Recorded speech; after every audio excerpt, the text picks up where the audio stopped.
As a paranormal historian with over 3 decades of ghostly exploration under my belt, I must say that the Woodstone Estate is one spooky place. The tales of its haunted past are as chilling as an icy New England wind.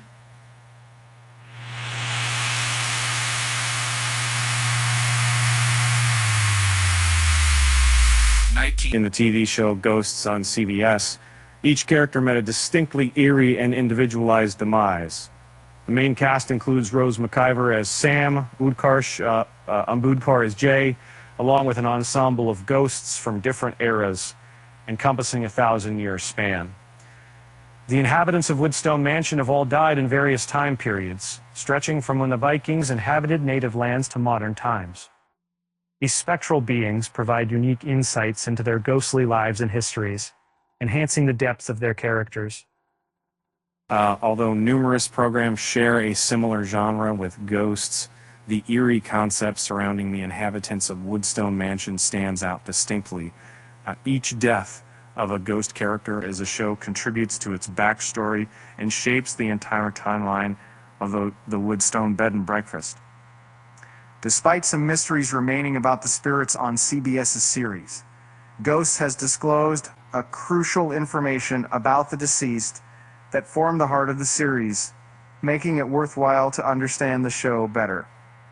In the year 1007 CE, it was unfortunately Thor, the Vikings' deity of thunder, who met his end due to a lightning strike.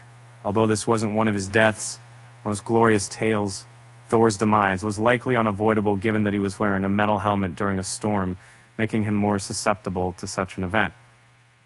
It should be noted that the 1,000-year-old Viking wasn't self-reliant.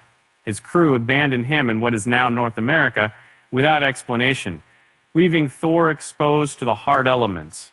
Not satellised ND and heavy teams, but are a very high effective common with the story. On the land, Thor lived for a while before meeting his end at Woodstone. As a millennium-old Viking, Thor is among the eldest spirits dwelling there, but not yet experienced the phenomenon often referred to as passing on. During his time alive on the property, Thor befriended a squirrel named Oscar, who haunted him with recurring nightmares, killing for years. Despite being one of the oldest ghosts, Thor's distinct supernatural qualities set him apart from the newer spirits that have recently departed. As a devoted fan, I'm intrigued by the enigma that surrounds Sisyphus' demise as we dive into Ghost Season 4.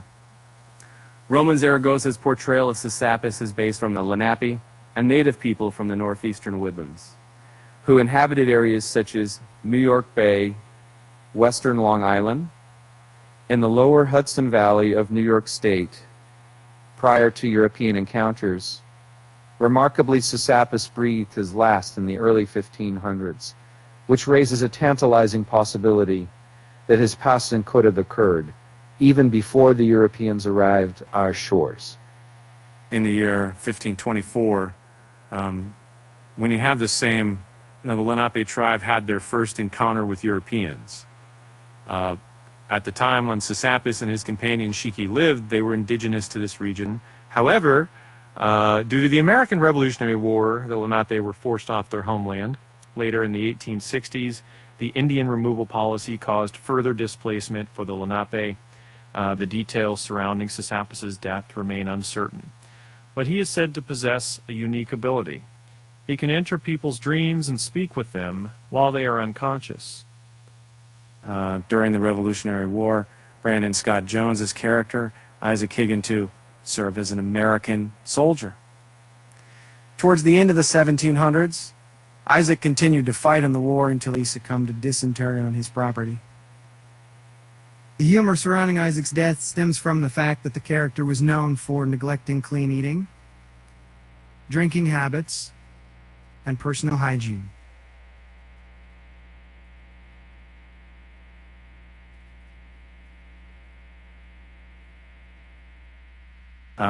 In contemporary times, and even during his lifetime, Isaac was a founding father who made significant contributions, particularly in negotiating the surrender of Fort Ticonderoga.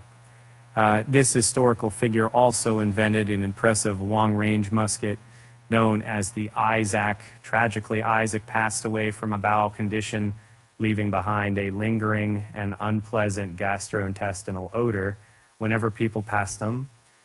Think about him is impression. The lady of the house died at Woodstone Mansion in the late 1800s after Hetty strangled herself with a telephone cord.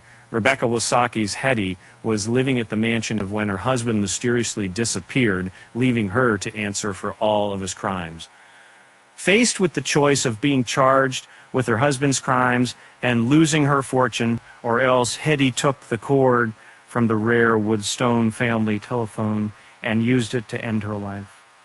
Later on, Hetty confided in Isaac and Sam that her actions were aimed at preserving her son Thomas's wealth for his sake. She expressed remorse over her choice, admitting it was a mistake. Though Thomas could live comfortably with the Woodstone fortune, Hetty understood that he lacked a mother's presence, which had negative effects on him in various aspects of life. In the Roaring Twenties, it was Thomas Woodstone who tragically ended the life of up-and-coming jazz singer Alberta Haynes at Woodstone Mansion. That very evening, Alberta, a popular performance at the mansion, was with her bootlegger companion, her secret lover. Unbeknownst to Alberta, this man was also involved with Thomas Woodstone. In a chilling act of betrayal, Thomas left a bottle of poison moonshine outside Alberta's dressing room. Believing it to be just another drink, she partook and ultimately met her untimely demise. It wasn't until much later that Alberta came to understand the cause of her ghostly existence. At first, it wasn't certain who had killed Alberta. Suspects included her illicit lover, her competitor, and even her own sister. A budding journalist named Sam delved into the title, Mystery of Alberta's Death, on a podcast, collaborating with Todd Perlman, an ardent fan of Alberta who traveled to Woodstone B&B to explore the jazz singer's demise. Upon tasting a bottle of moonshine from Alberta's belongings, Todd found that she had been poisoned. As they continued their investigation, Hetty confessed that she witnessed her son Thomas fataling a stab at Alberta because he loses the law of her bootlegger boyfriend. Sheila Carrasco tragically lost her life following a bear attack that occurred on her property. In the year 1969, an individual known as Susan Flower Montero strayed onto the staff property while attending a musical event. Flower was a hippie and a child of the era, and she had consumed mushrooms before meeting her untimely end. The influences of these drugs significantly contributed to her demise. If you look at the folks that I asked you, one day while Flower and her companion Ira were wandering around the property together, I came across a bear. In a confused state, likely due to the influence of creature hallucinogenic substances, Flower tried to embrace the large animal. Unimpressed by her friendly gesture, the bear ended up killing and consuming Flower. As a result, she now haunts the property, causing people who cross her path to experience a dread-like high for 30 to 60 minutes. This is because Flower died under the influence of hallucinogens. In 1985, Pete Martino, the scout troop leader, met an unfortunate and accidental end. During a scout activity, one of the girls in his troop accidentally discharged an arrow, striking Pete in the neck. The incident occurred on the lawn at Woodstone Estate, where the scouts were practicing their archery skills. This tragic event left Pete as an unintended spirit, haunting the property following his demise. In summary, it's worth noting that among the ghostly characters in a CBS series, only Pete possesses the ability to venture beyond the property lines. Towards Ghost Season 3, Pete discovered this unique power of his own spectral nature. Despite a tragic demise and the bothersome arrow embedded in his neck, adding to his discomfort, Pete's fate stands out as particularly intriguing due to his ability to leave the property. In the year 2000, Trevor passed away from a heart attack following the combined consumption of alcohol and unidentified prescription medication while he was at a mansion over the weekend with his stock trading companions, who were often referred to as bros. The group had engaged in a risky game involving the use of unlabeled prescription drugs for leisure purposes. Unfortunately, Trevor's mix of pills proved deadly. His friends then chose to conceal his body by disposing it into the lake on the property. Trevor had known David Woodstone, Sam's uncle, and one of the colleagues from Trevor's workplace. Despite the resentment he might feel for his friends who chose to dispose of his body rather than calling emergency services when there was a chance they could have saved him, Trevor doesn't harbor any ill feelings. Instead, he cherishes fondly the moments he spent at the Woodstone mansion. The spirits residing in the mansion, however, are unrelated to the property.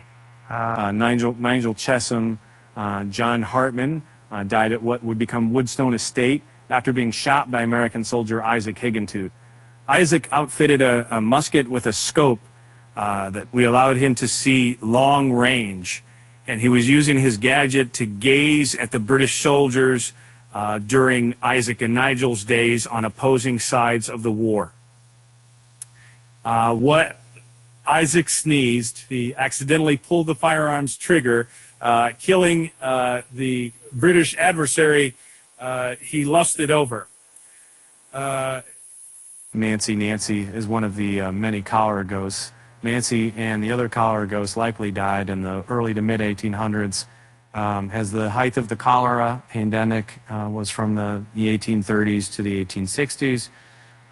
Nancy and the other cholera ghosts died at the estate after they were locked in a pest house, otherwise known as a plague house, which was a shelter for those infected with contagious or infectious diseases and burned alive. And then Elias Woodstone suffocated in the basement of Woodstone Mansion in the secret vault he had built while Hetty was away on vacation in the late 1800s. A child has been in tempo-using males wade away and saying, which stone wants to put a head in rashes with head in the 1950s? Someone murdered Crash at Woodstone in the 1950s. Crash can remove his head death.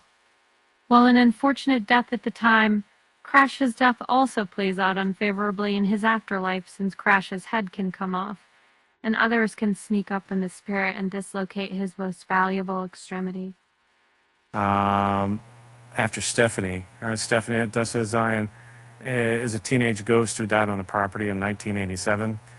Stephanie was parked at the Woodstone Mansion to make out with her boyfriend, Reed Tad, on their prom night when they encountered a chainsaw murder. Stephanie and Tad heard about the escaped murderer on the radio and they were making out, but opted to ignore the threat.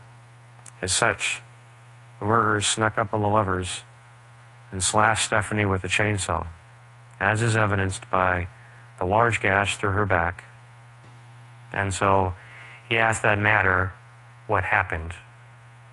When he bought open, Carol Pete's widow, Carol Martino, died on the property after choking on a donut hole. Sam and Jay initially invited Carol to Woodstone by mistake, but now she's entwined with the group.